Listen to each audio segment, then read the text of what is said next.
जय श्री जगन्नाथ भाई माने सर्वप्रथम गुरुदेव गणपति और जगदम्बा को प्रणाम करी आज आम आम आस्ट्रो लेसन नवा छोट लेसन टी अधिक समय नेबी ना आपण मानकर खाली आज आम आलोचना करवा आम ग्रहर मूल जो उच्च नीच मूल त्रिकोण विषय आलोचना करते आज एक्सक्लूसिव रहिबो राहु महाराजंकर और केतु महाराजंकर उच्च नीच मूल त्रिकोण स्वगृह ये सब विषय आज आम आलोचना करवा मु ए जिनिसटा आपण भल भाबरे मन रखंतु ମୁଁ ଏଟା ଆପଣଙ୍କୁ ରିକ୍ୱେଷ୍ଟ କରିବି ସମସ୍ତଙ୍କୁ ଏଟା 2-3 ମିନିଟର ଭିଡିଓ ରହିବ ରାହୁ ମହାରାଜ ଆଉ କେତୁ ମହାରାଜଙ୍କର ବିଷୟରେ କୋଉଠି ସେମାନେ ଉଚ୍ଚ କୋଉଠି ସେମାନେ ନୀଚ କୋଉଠି ତାଙ୍କ ସ୍ୱଗୃହ ସେ ବିଷୟରେ ଆଲୋଚନା କରିବା।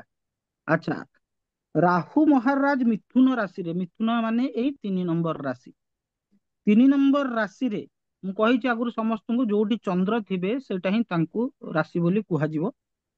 3 ନମ୍ବର ରାଶିରେ ମିଥୁନ ରାଶିରେ ଏଇ ରାହୁ ମହାରାଜ କୋଉଠି ଉଚ୍ଚ ହେବେ ନା ଏଇ ମିଥୁନ ରାଶିରେ ମିଥୁନ 20 ଡିଗ୍ରୀରେ ସିଏ ହଉଛନ୍ତି ପରମ ଉଚ୍ଚ।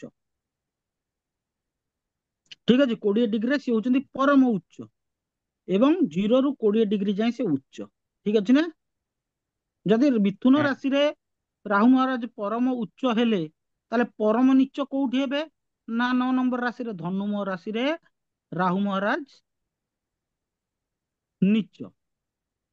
ଠିକ ଅଛି, କେତେ 0 ରୁ 20 ଭିତରେ ସେ ନୀଚ, 0 ରୁ 20 ଡିଗ୍ରୀ ଭିତରେ ନୀଚ ଏବଂ 20 ଡିଗ୍ରୀରେ ସେ ହଉଛନ୍ତି ପରମ ନୀଚ। କ୍ଲିୟର? ହୁଁ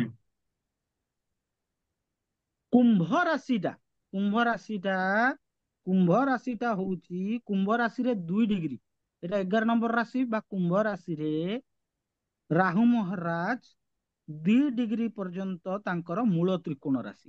କୁମ୍ଭ ରାଶିଟା ମୂଳ ତ୍ରିକୋଣ ରାଶି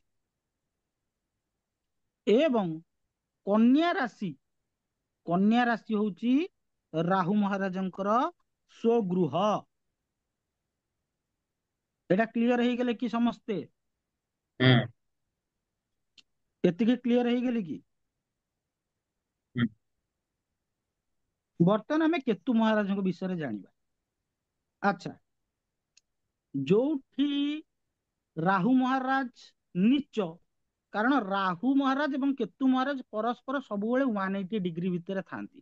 ଆପଣ ମାନେ କୁଣ୍ଡଳୀରେ ଦେଖିବେ ଯୋଉଠି ରାହୁ ମହାରାଜ ଥିବେ ତାର ଠିକ ବିପରୀତ ଅପୋଜିଟ ଭାବରେ କେତୁ ମହାରାଜ ଥାନ୍ତି। ଠିକ ଅଛି ନା?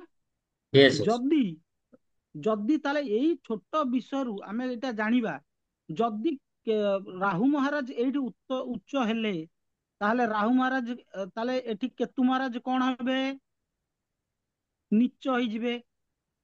କେତେ ଡିଗ୍ରୀ ପର୍ଯ୍ୟନ୍ତ ନା 6 ଡିଗ୍ରୀ ହଉଛି ପରମ ନୀଚ ଅବସ୍ଥା ଏବଂ 0 ରୁ 6 ଡିଗ୍ରୀ ଯାଏଁ ସେମାନେ ହଉଛନ୍ତି ନୀଚ। କ୍ଲିୟର? ହୁଁ ଯଦି କେତୁ ମହାରାଜ ଏଇଠି ନୀଚ ହେଲେ ତାହେଲେ ଉଚ୍ଚ କୋଉଠି କେତୁ ମହାରାଜ ନା ଧନୁ ରାଶିରେ। ଧନୁ ରାଶିରେ କେତୁ ମହାରାଜ ଉଚ୍ଚ ହେଲେ ମାନେ ତାଙ୍କର ସ୍ଥାନ ବଳ ବଢିଯିବ ସେଇ 6 ଡିଗ୍ରୀ। 6 ଡିଗ୍ରୀ ହୁଁ ପରମ ଉଚ୍ଚ ଅବସ୍ଥା, 0 ରୁ 6 ଡିଗ୍ରୀ ଯାଏଁ ସେମାନଙ୍କର ଉଚ୍ଚ ହୁଅନ୍ତି। ଠିକ ଅଛି? ହୁଁ ଠିକ ଅଛି। ହୁଁ ଏବଂ କେତୁ ମହାରାଜଙ୍କର ମୂଳ ତ୍ରିକୋଣ କୋଉଟା? କେତୁ ମହାରାଜଙ୍କ ମୂଳ ତ୍ରିକୋଣ କୋଉଟା ନା ସିଂହ। ସିଂହ ରାଶି ହଉଛି କେତୁ ମହାରାଜଙ୍କର 5 ନମ୍ବର ରାଶି, ଯୋଉଟା ଇଏ ସିଂହର 6 ଡିଗ୍ରୀ ପର୍ଯ୍ୟନ୍ତ ସେଇଟା ହଉଛି ତାଙ୍କର 6 ଡିଗ୍ରୀ ପର୍ଯ୍ୟନ୍ତ କେତୁ ମହାରାଜଙ୍କର ମୂଳ ତ୍ରିକୋଣ। ଏବଂ କେତୁ ମହାରାଜଙ୍କର ସ୍ୱଗୃହ କୋଉଟା ନା ବିଛା ରାଶି।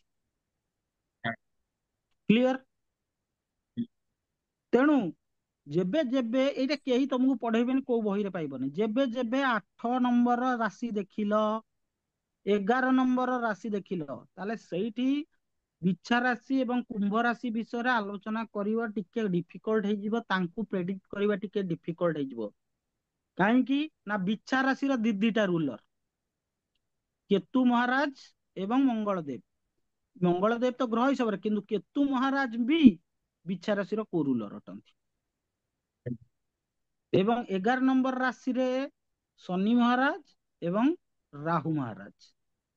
ରାହୁ ମହାରାଜ କୁମ୍ଭ ରାଶିର କୋ ରୁଲର ଅଟନ୍ତି। କ୍ଲିୟର? ତେବେ ଆଜିର ଏଇ ଭିଡିଓରେ ଆମେ ଜାଣିଲେ ଯେ ରାହୁ ମହାରାଜ ଏବଂ କେତୁ ମହାରାଜଙ୍କର ଉଚ୍ଚ ନୀଚ, ସ୍ୱଗୃହ ଏବଂ ମୂଳ ତ୍ରିକୋଣ। କ୍ଲିୟର ହେଇଗଲେ ସମସ୍ତେ? ତେବେ ଆଜିର ସେସନ ପାଇଁ ଏତିକି। ପୁଣି କିଛି ନୂଆ ଆଷ୍ଟ୍ରୋ ସେସନ ସହିତ ଆମେ ଆଗକୁ ବଢିବା। ଆଜିର ସେସନ ପାଇଁ ଏତିକି। ସମସ୍ତଙ୍କୁ ଜୟ ଶ୍ରୀ ଜଗନ୍ନାଥ।